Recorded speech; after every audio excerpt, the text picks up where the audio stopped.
Great thing.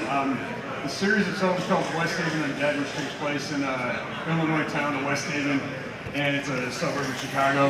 No, it's not a real town, but it's kind of based on some of the northwest suburbs, kind of a conglomeration of all of them. The story starts with a bunch of kids, and one of their friends goes missing, and they're not believing, based on what they've seen, they're not believing the news stories about the disappearance of the kid. So they decided to investigate, and while investigating, they uncovered a lot of not only town secrets but family secrets as well, and discover that they are not just normal kids. They discover that there's they themselves are like vampires and werewolves, but the secret society that governs them all doesn't call themselves that. It's a whole kind of big underground thing, but it is a very realistic take on them. There's no sparkly vampires, there's none of the I bite you, you turn type stuff, and it kind of is a very modern take on it without being overly cheesy. And it is not, my publisher likes to market it as like YA, young adult, but it's geared towards more new adult and adult, just based on the sheer amount of death that happens throughout the series. Because, you know, screw your characters, let them all die. Thank you. I'm going to segue out of that, and I want to answer your question, but I just found out before I came up here that the 90s band Jackal played here, I guess, last night. I found this out. They have a poster above the bathroom urinal. Nick, do you know that the great cinematic masterpiece Texas Chainsaw Massacre: The Next Generation, aka Texas Chainsaw Massacre 4, Yes. they were actually going to have the band Jackal do music for the movie because they had used a chainsaw, but they realized then and there that that movie was so bad that they decided not to put Jackal in it. Did you know that was the thing? No, did not know that. Yeah, that was the thing. That Matthew McConaughey and Renee Zellweger said not only this be a low point of their careers, which have not taken off yet, but we're not going to put Jackal in the movie as well. They did not. They skipped that whole thing. What was the question again? More about your books. More about my books. So one time, if we're talking about 70s horror, one time Tom Green, he was supposed to get the Razzie Award for a movie he had played. I think it was Freddy Got Fingered. He was going to get a Razzie Award for this movie. He showed up and he played the kazoo for 14 minutes and they pulled him off the stage. That is going to be me when we talk about 70s horror films. So if we're going to talk about my books, I guess, mine relate to a fictional town like yours, and there's a fictional character who creates wizardry and occult items, and then years later kids find them and they end up opening up some world into a Lovecraftian kind of time jump, interdimensional portal that's tied to irreligiousness and dysfunctional families. And the books are on my table, and they do very well. Getting back to 70s horror films though, what is your favorite 70s horror film of all time? Okay, an obscure one. Like you can say Texas Chainsaw Massacre, you can say The Exorcist, everybody knows it, you can say The Omen. When you start to get down with the nitty-gritty stuff, you're like, you're a George Romero Martin, like you get to that level. My time slot might be wrong. When did the first Phantasm? First Phantasm is 1979. Fantastic. Fantastic, that's fantastic. Yeah, it might be the end, but it's, fantastic. Awesome. Michael, favorite 1970s horror film? I've worked with this gentleman before. Black Christmas, 1974, that's beautiful. Awesome, awesome. 1970, I would like to say Suspiria. I want to say Suspiria, which is surrealism at its best.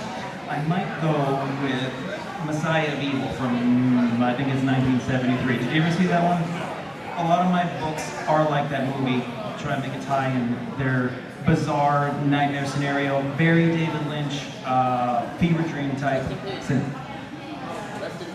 Rest in peace, Mr. Lynch. Thank you. So now I think we should talk about some, definitely not the 1970s horror films. Like, let's do modern horror films. Alright. No, I'm just kidding. We can talk about whatever we want to talk about in the time period that we have here. Are there any questions about why he loves 70s horror films so much? Questions related to the horror films, the books, anything, right? What crossover? What 70s crossover would you want to see into books? Yeah, from a movie into a book. It is a weird question. He needs a microphone. He's making a face. Yeah, he's thinking. Have a microphone. The other day I saw this thing where Jim Carrey back in the 90s had done Silent Night, Holy Night. Did you ever see that where he did the punk thing? I wanted to do that, so he did that. It was so rock and roll. It was awful. What 70s horror movies would I like to be seen turn into a book? Yeah. The question is so good. So I watch. Do you have a Letterboxd account? I have a Letterboxd account. It's so much fun. It's kind of like you get to take your top 4 favorite movies and you get to make your profile and you get to find friends that have the same movies that you like. What's so much fun about it is I'm always finding out about more, and I like a lot of trashy cinema, Euro trash, like from the 70s, of course, Italian cinema, Mexican horror films. There's this pocket of cinema, it's made for TV horror, that came out like on ABC, NBC, we had a movie of the week, but it was just all grainy, the stuff hasn't been put out on DVDs or Blu-rays, it's hard to find streaming, so I found them on YouTube where I'm watching movies that have done by incredible actors, and this movie I watched called The Possessed. This is bizarre. I've never heard of this until recently. It's called The Possessed, came out in 1977, starring Harrison Ford, who the same year had done Star Wars. But he's done this shitty, he probably doesn't want to recognize this film where this shitty movie where he's a science teacher that kind of likes one of the students, which is bizarre for Ford to play this character, probably 33, 32 at the time. And he goes on to do Star Wars, where his career would have went. And I'm like, this is just an Exorcist ripoff, but I loved it so much because of its endearing quality. And I think that's what happens when you watch so much bad cinema. You start to find the gems in bad cinema. And I try to take those, I'm like, this is a cool idea. I'm going to make this into a book idea. Where I watched a movie called Tragic Ceremony the other day starring Camille Keaton. And I guess her best known role is I Spit on Your Grave, that's a dodgy film. But Camille did such a good job in that movie, and I was like, you know, I really like the idea of 4 people going to a haunted house, their car broke down, which is a Scooby-Doo episode. Anything like that, it being made into a book or a book to horror, or horror to book, I think is great. If you have somebody's creative brain behind that same trope, and if somebody's like, well, I want to throw a tentacle monster, and people are like, no, I want to throw a bunch of pitchfork hillbillies, or somebody's like, I want to throw flaming demons. All that can work, and depending on the creative flair, if you're a horror fan, if you're a veteran, you've seen it all. Nothing is new. Except for the level of gratuitousness that it could go to. If you're kind of like, you know, I like that guy, he took something I did like when they did Cabin in the Woods. I think Joss Whedon, he did that. We've all seen a Cabin in the Woods, we all know Evil Dead. But that, he just blew that up. You're like, you have like 60 different monsters that live in the basement, and I don't know, it just depends on the brain that goes behind it. Like, if Nick was supposed to get the same plot and I was supposed to get a similar plot, we're gonna write it, he might go a totally different direction, might have dark humor and wackiness, and I might go, oh, religious upbringing was so bad in my life, oh my god, there's an evil priest, and that's probably what happened to me. So, all that together, I don't know, it depends on the plot, Talking about writing for a moment, not to take away from the horror discussion, but no, it's okay. You said like if we had the same plot line, right? And we're like right about it. Everyone here can have the same like, this is what your movie's about, and you're going to have a different story from each person because they're all going to throw their own spin on it, their own tales on it, and because we write from our own experiences or influences or whatever, we're all going to have our own things. You know what I'm saying? But to the point of finding something that inspires you.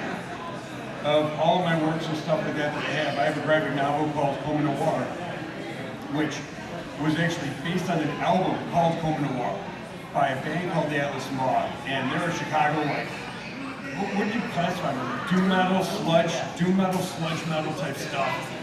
And it was like their 4th or 5th album, the rest of them were okay, but Home Noir is like one of my top 10 all-time favorite albums. And I loved it, and I thought it would lend itself to a graphic novel, so I hit up one of the guys on Instagram, and I was like, hey bro, I want to turn this into a graphic novel, and he's like, hey, so do I, so let's work on it together. And he gave me his idea for a story, and it wasn't fleshed out all the way, so I worked on it, I made it, and then we got a guy to panel it up, and made it But it was one of those things where instead of watching a horror movie and wanting to write a book on it, I heard an album. I hear the kid right there. I don't want to swear, but I heard the album and I wanted to write a book on it. So I was like, all right, let's do this. And it ended up being probably one of my most fun works I'd done because of the collaboration on it. It was just a ton of fun.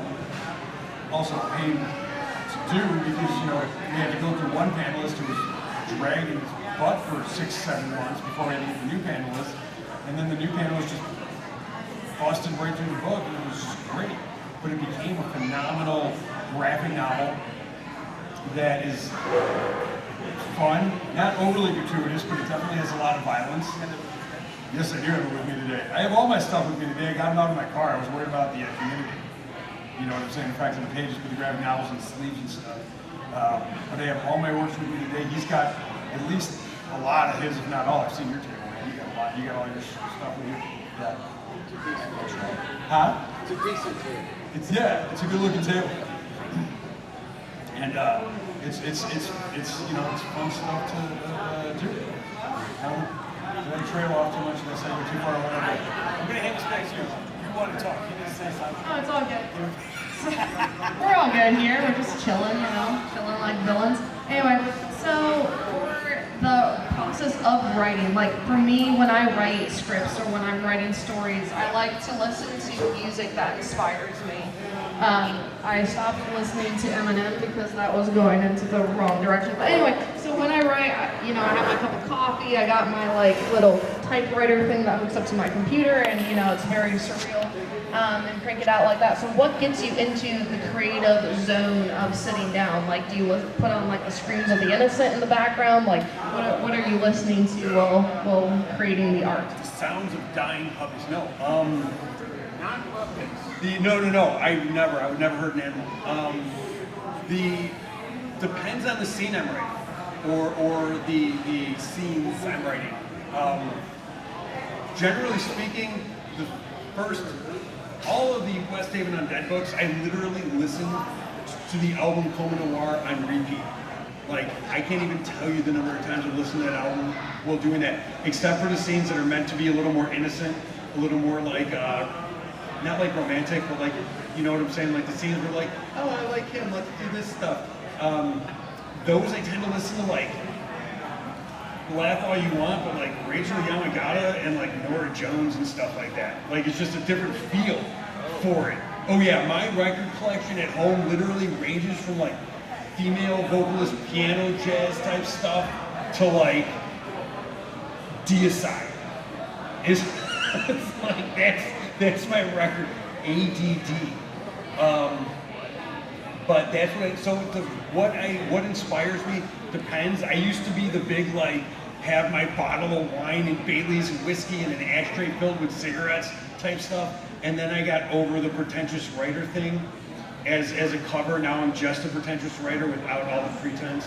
So it's, still an a-hole, just, a little more bearable. But that's what inspires me, is depending on the music, what scene I'm writing depends on what music I listen to. And for you, same question. Yeah. No. It's no. What influences me? The question was what influences me to write. I think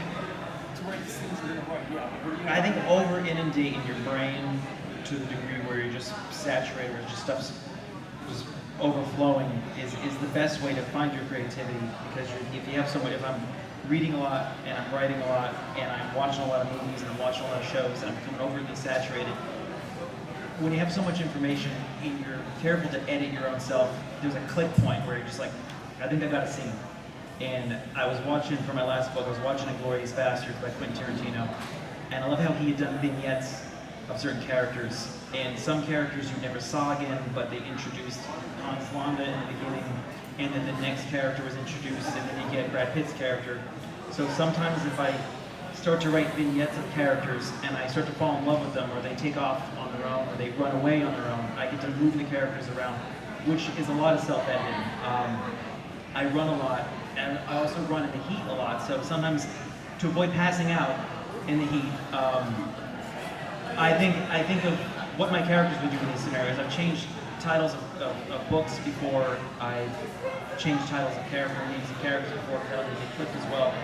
I guess you gotta be okay with throwing stuff away as well. If you're writing and you're like, I have this much information for this book, but I want to write it in my lifetime, so this is what I'm going to use that's going to be my selling point.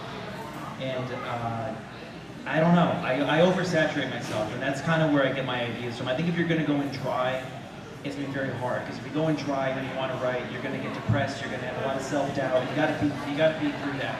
If you're oversaturated though, if you're constantly like putting your face in the pot of water, you're going to get something.